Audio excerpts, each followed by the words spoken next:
Louvado seja o nome de nosso Senhor Jesus Cristo. Epístola do apóstolo Paulo aos Efésios, capítulo 2. Efésios, capítulo 2.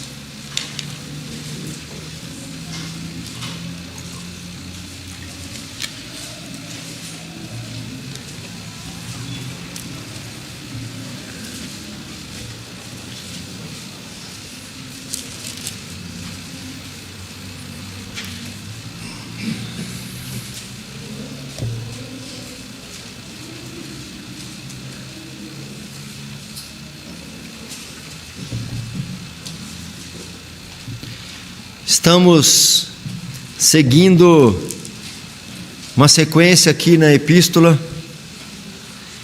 e passamos aí no capítulo 1, na primeira seção da carta, que vai aí do verso 3 até o verso 14. Foi a primeira seção. O apóstolo Paulo fala-nos daquilo que está no céu, as bênçãos já resolvidas, decretadas lá na eternidade. Na segunda sessão, do verso 15 ao verso 23, o apóstolo Paulo revela para os crentes a sua oração, os seus motivos de oração. Então nós temos até aqui, no capítulo 1, as muitas bênçãos que esta igreja recebe em Cristo Jesus. Foram eleitos para serem santos e irrepreensíveis. Foram adotados como filhos por meio da graça. Foram remidos pelo sangue de Jesus, selados pelo Espírito Santo da promessa. Além dessas bênçãos todas, o apóstolo Paulo constantemente roga ao Senhor que eles recebam sabedoria que venha do alto, que lhes seja revelado o pleno conhecimento de Deus, que eles tenham seus corações iluminados, que eles reconheçam a esperança que acompanha a vocação deles, o chamamento, que eles reconheçam também a riqueza da glória, da herança que eles recebem em Cristo e a excelente grandeza do poder de Cristo. Bênçãos tremendas e maravilhosas. Nós já temos sermões sobre isso gravado aí no YouTube.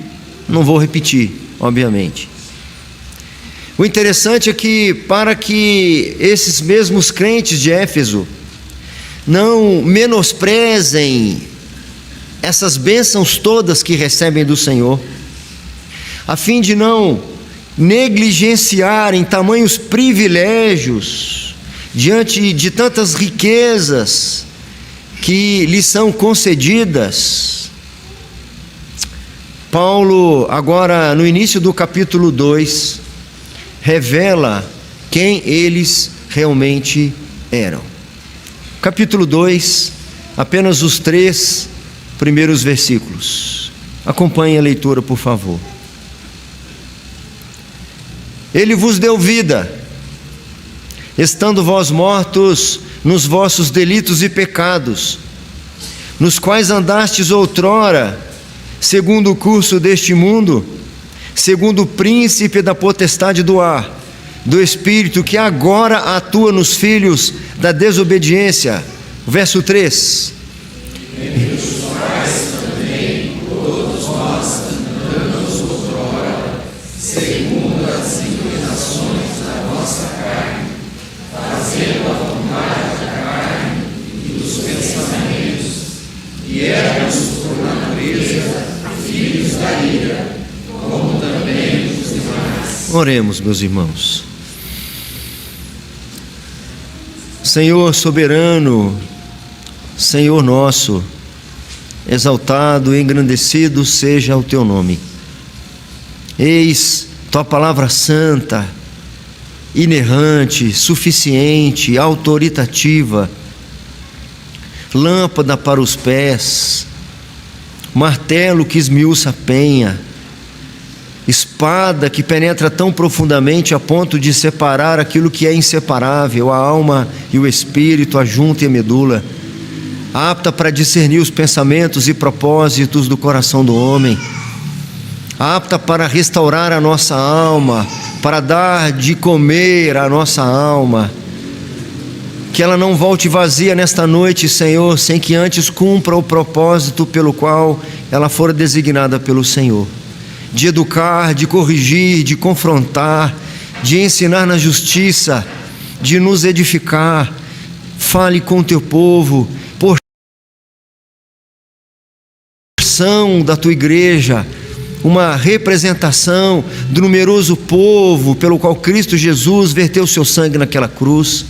Eis aqui a menina dos teus olhos, a noiva do Cordeiro, povo de tua propriedade exclusiva. Instrua-nos nesta hora, dê-nos nossa porção, que nossa alma carece, em nome de Jesus, amém. O tema que temos seguido com uma pequena variação, epístolas da prisão, no caso em particular, Efésios, e no trecho em específico, a mais dura realidade. Então tem aqui um tema geral, epístolas da prisão, nós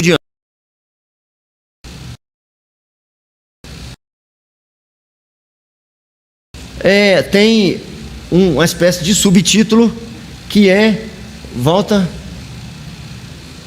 para trás, aí, que é o subtítulo da passagem específica.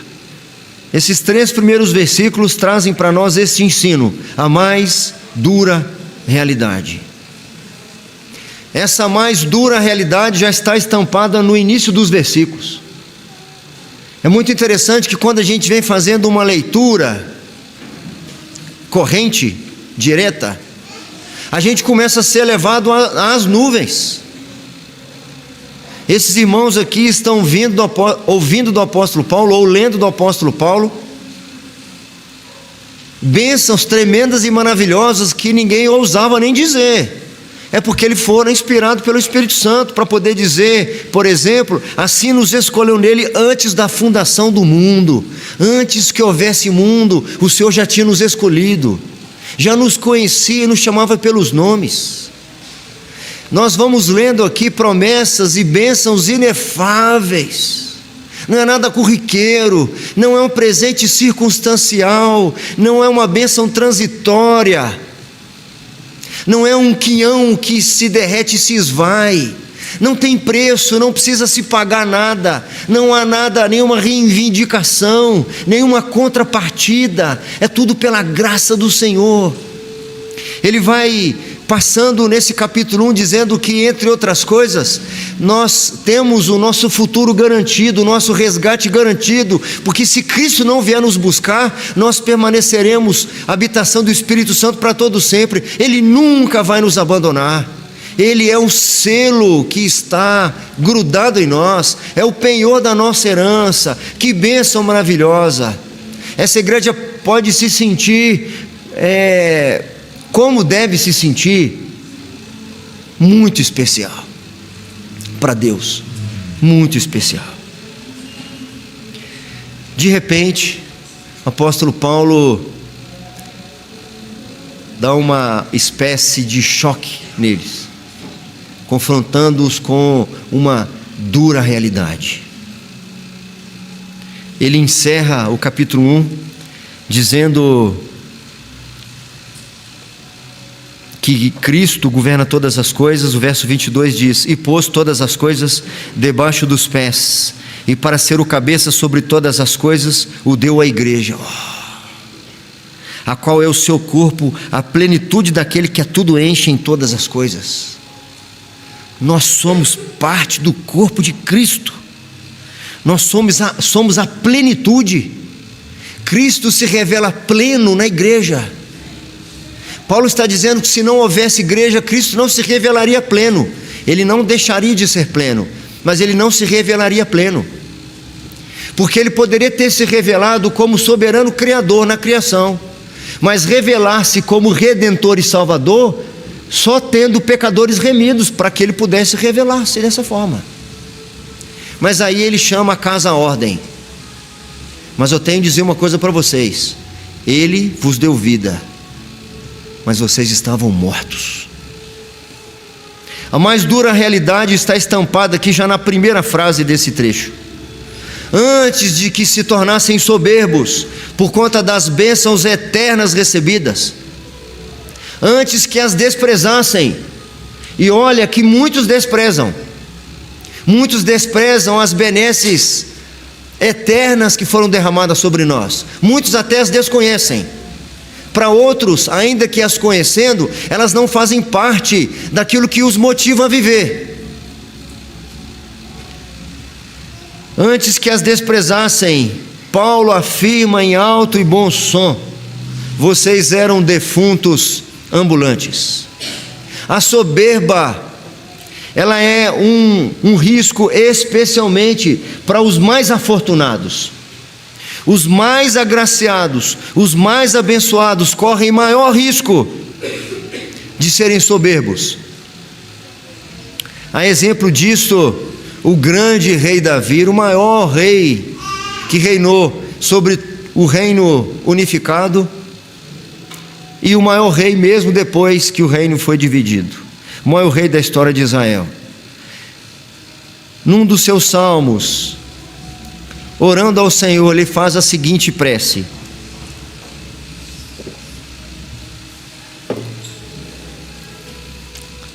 quem há que possa discernir as próprias faltas? Absolve-me das que me são ocultas. Também da soberba guarda o teu servo, que ela não me domine. Então serei irrepreensível e ficarei livre de grande transgressão. Soberba é grande transgressão, nas palavras de Davi. Soberba significa um sentimento de superioridade em relação aos outros, está atrelado ao orgulho, à altivez, à arrogância. Paulo também sabia dos riscos, não só para a igreja, mas como para a sua própria vida, porque fora muito agraciado pelas bênçãos do Senhor, foi aquinhoado por bênçãos extraordinárias. Ele sabia dos riscos para a sua própria vida, de cair em soberba, de se sentir diferenciado ou melhor do que os outros, ou ainda de menosprezar essas bênçãos todas. Essas bênçãos precisam ser contadas, essas bênçãos precisam ser rememoradas. O desprezo às bênçãos do Senhor, sobretudo essas que são descritas aqui em todo o capítulo 1, proporciona corações ingratos. Ele escrevendo, o apóstolo Paulo, na segunda carta aos Coríntios, ele diz o seguinte: se é necessário que me glorie, ainda que não convém, passarei às visões e revelações do Senhor.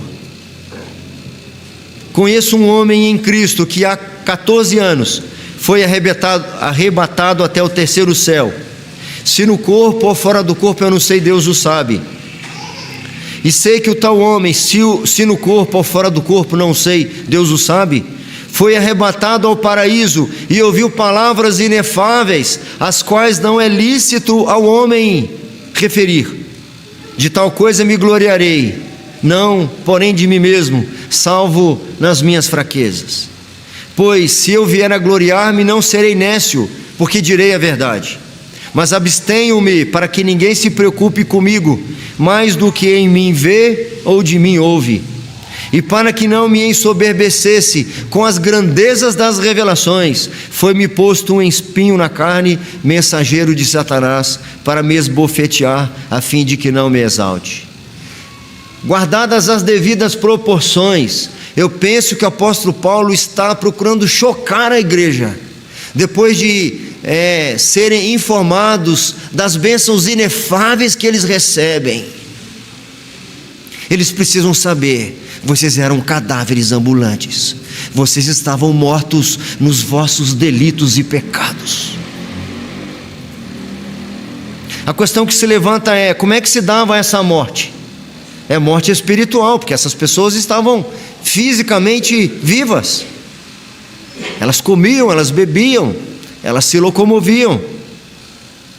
É possível então discernir essa morte que não é uma morte física, que é difícil de ser percebida pelos olhos humanos. A sequência da passagem explica para nós como é que se dava então essa morte. No primeiro momento, Paulo diz que eles eram regidos pelo senso comum.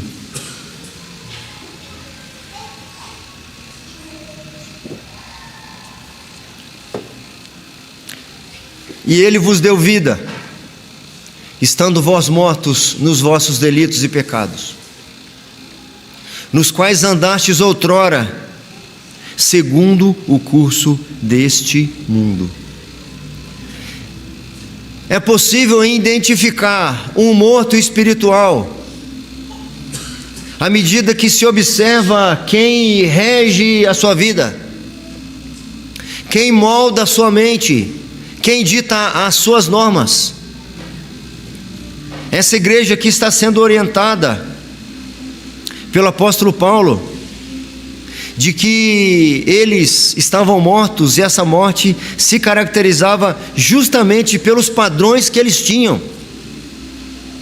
Nossa vida é muitas vezes caracterizada nas Escrituras como uma caminhada. Os cristãos lá do primeiro século eram chamados o povo do caminho, com letra C maiúsculo. Só depois que eles passaram a ser chamados de cristãos em Antioquia. O salmista no Salmo 1 vai dizer: bem-aventurado o homem que não anda no conselho dos ímpios. Aqui mesmo nesta carta o apóstolo Paulo muitas vezes vai caracterizar a vida dessas pessoas como se fosse uma caminhada. Ele vai dizer lá no capítulo 4: rogo-vos, pois eu, o prisioneiro no Senhor, que andeis de modo digno. Então nossa vida, à luz da Escritura, muitas vezes é caracterizada por uma caminhada. E como é que essas pessoas caminhavam antes? Elas caminhavam segundo o curso deste mundo. Significa que a mente delas era uma mente moldada pelo mundo, o que elas consideravam certo ou errado, bom ou ruim, e aí por diante. Era moldado pelos padrões do mundo. Quem tem os padrões do mundo como regra para a sua vida, pode não ter percebido, mas está morto ainda nos seus delitos e pecados. O mundo jaz nas trevas, era lá que eles andavam antes. Mente moldada por princípios e valores deste mundo. Eu acho que é certo, eu penso que isso é errado, eu entendo que isso deve ser dessa forma. Em segundo lugar, como que se caracterizava essa morte espiritual? Na sequência aí do texto, está errado esse parênteses aí, é 2b aí. Eu corrigi, mas na hora de mandar para ela, eu mandei errado. Guiados pelas potestades malignas. Ele vai dizer no versículo 2: nos quais andastes outrora, segundo o curso deste mundo. E ainda, como que essa igreja vivia? Segundo o príncipe da potestade do ar, do espírito que agora atua nos filhos da desobediência. Ninguém aceita isso, meus irmãos. Ninguém concorda com isso. Muitos, pelos relatos bíblicos, podem até temer ou ficarem inseguros ou terem algumas dúvidas sobre esse negócio de possessão demoníaca. Como é que é isso? Como é que era essas legiões que estavam nesse gadareno? Como é que era essa mulher lá em Filipos, na Macedônia, possessa de espíritos de adivinhação? Como é que eram esses possessos de espíritos que foram repreendidos nos dias de Jesus e dos seus apóstolos? Será que nos nossos dias algum espírito mau pode nos possuir, tomar nossa mente, nosso coração, falar com aquela voz estranha através da nossa boca? Esse não é o grande risco. Esse não é o grande perigo. Os mortos nos seus delitos e pecados sofrem uma outra forma de relacionamento com esses principados e potestades. Eles estão sendo guiados pelas potestades malignas. O fato é que aqueles que ainda não estão com Cristo estão contra Ele. Os que não ajuntam com Ele espalham. Quem não se sujeita a Cristo está sujeito ao diabo. Quem não está guardado pelo Senhor dos Exércitos está à mercê do príncipe das trevas. Suas decisões, suas ações, seus pensamentos são influenciados pelas potestades. Não brinquemos com isso, meus irmãos. Eis outra maneira de se avaliar quem está morto espiritual, quando os seus guias não são os referenciais bíblicos. E nós percebemos isso muitas vezes quando levantamos alguns assuntos que aparentemente são polêmicos na nossa sociedade, que não deveriam ser, porque a Bíblia encerrou-se sobre esses assuntos. A Bíblia é clara sobre alguns assuntos, mas muitos insistem em distorcer a Escritura. Alguns pregadores dizem que a Escritura precisa ser atualizada. Em tese, ela não é então inerrante, não é infalível. Ela não está acima da cultura, ela está à mercê da cultura. Cada cultura faz a sua própria interpretação das Escrituras. É uma mente moldada pelo mundo, e é uma inclinação guiada por potestades malignas.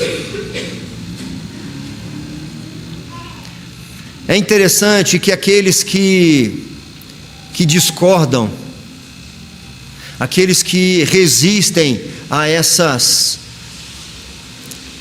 pressões, são tidos como radicais. Mas a Escritura é muito radical. Aqueles que ensinavam de maneira errada estavam sendo guiados por espíritos maus. Nós vamos encontrar isso no Antigo e no Novo Testamento de forma muito clara. Nós vamos encontrar João dizendo: vocês precisam testar aqueles que vêm ensinar entre vocês.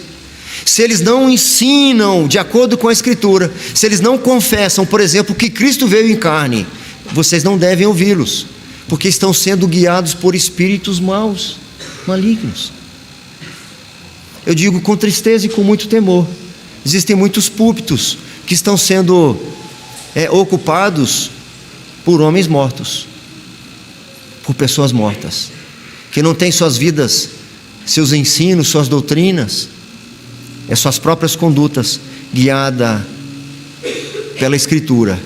Se não é guiado pela Escritura, é guiado pelos principados e potestades, nos quais andastes outrora, segundo o curso deste mundo, segundo o príncipe da potestade do ar, do espírito que agora atua nos filhos da desobediência. Desobediência à palavra. Nós vamos encontrar nos capítulos a seguir o apóstolo Paulo investindo um bom tempo para dizer como que essa igreja precisa proceder agora, quais são as suas referências, qual que é o seu padrão. Eu acredito que eu já devo ter mostrado para vocês que, por exemplo, quando ele vai chegar aqui no final do capítulo, no início do capítulo 5, no capítulo 5, no versículo 1 e 2, e nós podemos ler juntos, Efésios 5, 1 e 2, se você tem aí, você pode ler comigo. Sede, pois,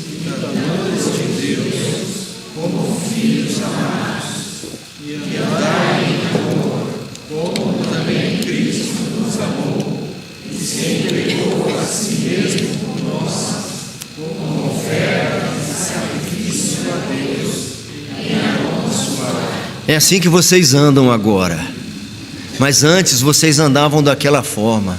Vocês andavam, ou seja, vocês viviam segundo o curso deste mundo.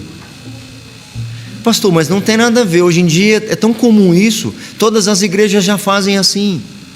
Estou falando de teologia, de doutrina, estou falando de costume. Pastor, mas qual o problema? Não tem nada a ver.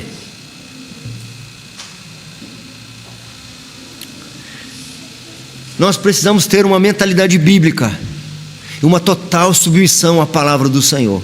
Porque se minha mente não for bíblica, ela será uma mente mundana.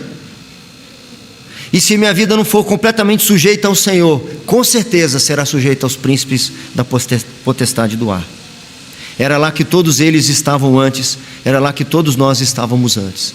Finalmente, em terceiro lugar, como é que se dava, como é que se caracterizava essa morte espiritual deles? Verso 3, vamos juntos.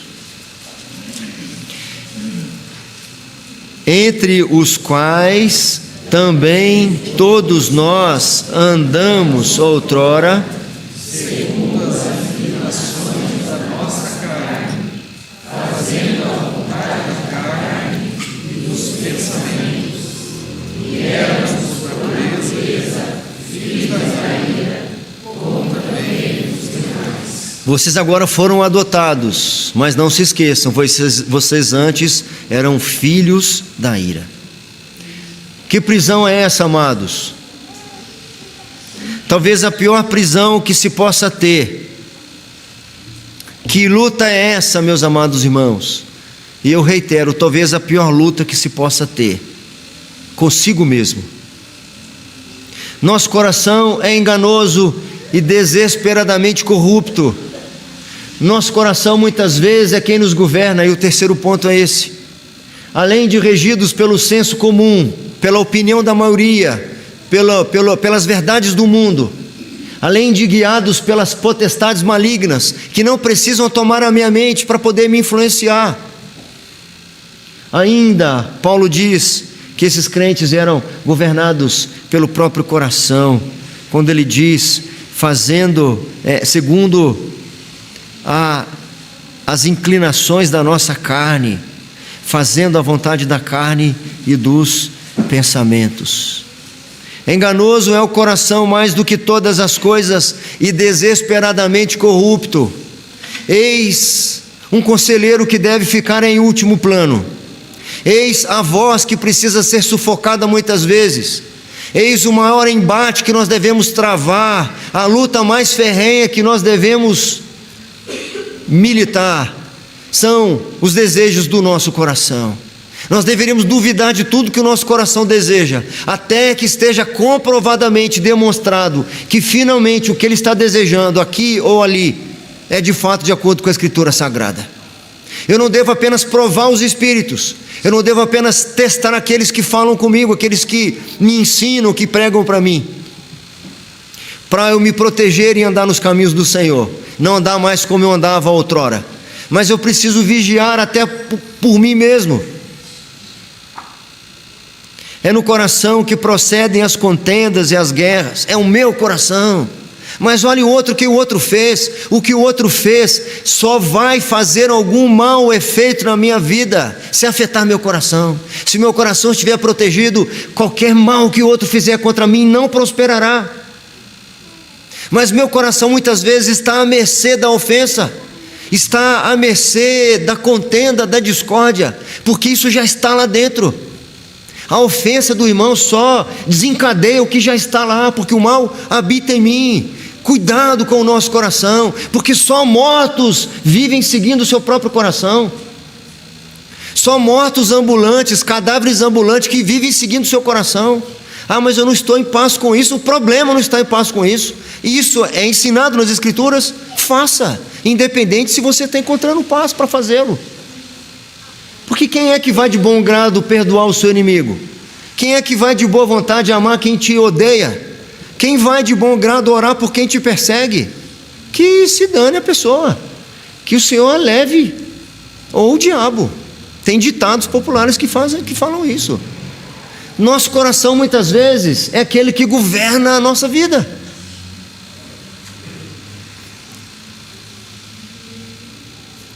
O mundo que muitas vezes rege a vida, e que certamente rege a vida daqueles que estão sem Cristo, quer o nosso coração. Por isso ele nos atrai e nos encanta os olhos. para aquilo que é mau e perverso. Não tem nada a ver, é só um pouquinho mais de dinheiro, é só 1 hora a mais de trabalho. Você começa a virar escravo do trabalho por causa de mais um pouco de dinheiro. Você começa a se enamorar de pessoas, se relacionar com pessoas, só por mais um pouquinho de simpatia, só um pouquinho mais de amizade, só mais um pouquinho de sucesso, só mais um pouquinho, e o mundo está pervertendo o seu coração, está moldando a sua mente. O príncipe da potestade do ar também quer o nosso coração. Ele aguça o mal que existe lá. Ele incita o ódio, o sentimento faccioso. Ele instiga a inveja, o orgulho e o egoísmo. Era assim que os crentes de Éfeso viviam antes de serem alcançados pela graça salvadora de nosso Senhor Jesus Cristo. Não esqueçam o trapo que vocês eram. Não esqueçam o refúgio que vocês eram. Porque se vocês não reconhecerem quem vocês eram, jamais valorizarão a contento o que Jesus Cristo fez por vocês. Vocês vão reivindicar coisas que vocês não merecem. Vocês vão ousar cobrar certas coisas, se indignar com o Senhor de forma injusta e indevida. Vocês eram mortos. Eles não podiam se esquecer disso, tal qual os nossos irmãos no deserto quando estavam para entrar na terra prometida. Eu sempre digo isso aqui. Moisés insistiu com eles que eles deviam recordar por todo o tempo que eles viveram no deserto. Ninguém semeava semente nenhuma, não tinha colheita nenhuma, não tinha armazém, não tinha celeiro, e eles comiam todos os dias. Não é o salário de vocês que sustenta vocês. Por que vocês priorizam muito mais as coisas deste mundo do que as minhas? Porque quando vocês estiveram no deserto, eu que sustentei vocês. Ninguém ajuntava em celeiro, ninguém semeava, e ninguém morreu de fome. Nós não podemos esquecer do tempo que estivemos cativos.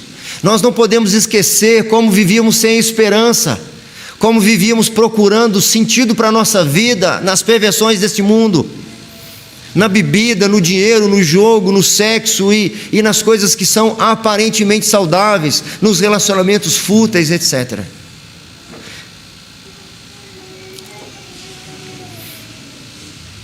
Conclusão. Quero concluir com 2 passagens bíblicas que deve ser motivo de nossas orações.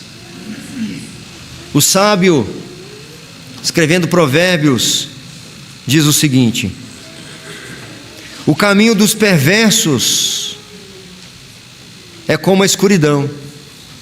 Olha aí a expressão caminho ou andar novamente. O caminho dos perversos é como a escuridão.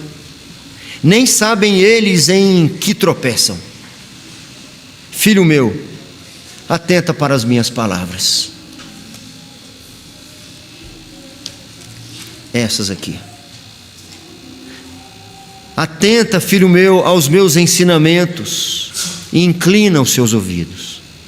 Não os deixes apartar-se dos teus olhos.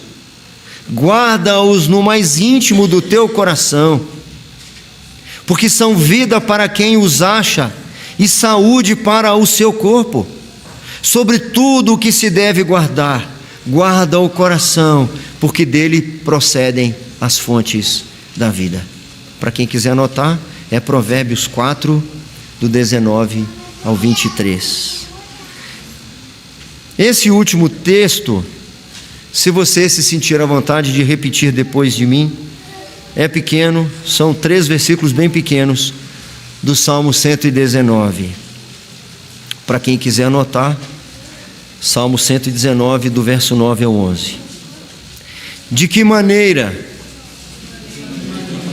poderá o jovem guardar puro o seu caminho, observando-o segundo a tua palavra? De todo o coração te busquei. Não me deixes fugir aos teus mandamentos. Guardo no coração as tuas palavras para não pecar contra ti. Não estamos mais mortos. Não precisa repetir. Não somos mais regidos pelo senso comum nem pelo mundo, ou pelo mundo. Quem nos rege é a palavra de Deus, são seus ensinos. Se acerca disso ou daquilo eu não sei ainda o que a palavra me ensina, se eu não tenho convicção plena de que aquilo é a palavra de Deus, aprovado pelo Senhor, então eu não faço. Eu não me posiciono, eu não tomo decisão só porque eu acho que deve ser aquilo, porque eu estou acostumado a pensar assim. Eu não sou mais guiado pelas potestades malignas, que muitas vezes naqueles conflitos familiares instigam o meu orgulho e me fazem confrontar com o meu cônjuge como se ele fosse o meu adversário. Nossa luta não é contra o sangue nem contra a carne. Eu devo relembrar as vezes que estiver sendo instigado a criar ruptura com o meu irmão, achando que a minha adversidade ou o meu adversário é carne e sangue. Não, eu sou regido pela palavra. Muitos vão dizer, mas você vai perdoar? Mas você vai aceitar? Nós estamos falando aqui de ofensa pessoal. Eu estou falando aqui de desrespeito à palavra de Deus. No que se refere a desrespeito à palavra de Deus, não há acordo. Não somos mais governados pelo nosso coração. Não oro mais assim, Senhor, se não for da tua vontade, muda então o meu coração. Eu não quero e não posso fazer a vontade do meu coração. Eu guardo no coração as tuas palavras para não pecar contra ti. Que o Senhor nos mantenha firmes na sua palavra. E que se houver algum morto entre nós, que receba a graça de Jesus Cristo. E seja como os crentes de Éfeso, recebam vida e vida em abundância. Que a nossa vida seja caracterizada por aqueles que vivem no Senhor e não mais por aqueles que estão mortos espiritualmente.